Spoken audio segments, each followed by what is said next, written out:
तो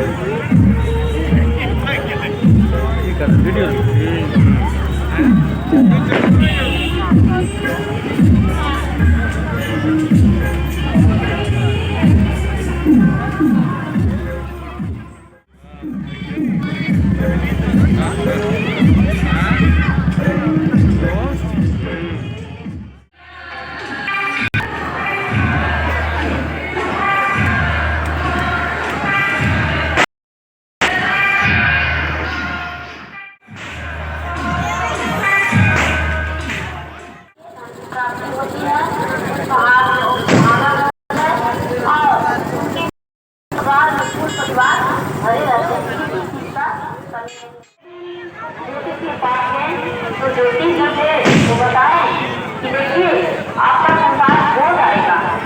आप कार्तिक मास में और चैत्र मास में अब जो महीना अब जो होता है धरती का पूजा तो शाम वाला जो होता है और सुबह वाला वो आप कीजिए, आपका संतान हो जाएगा। ये जो पूरी माता की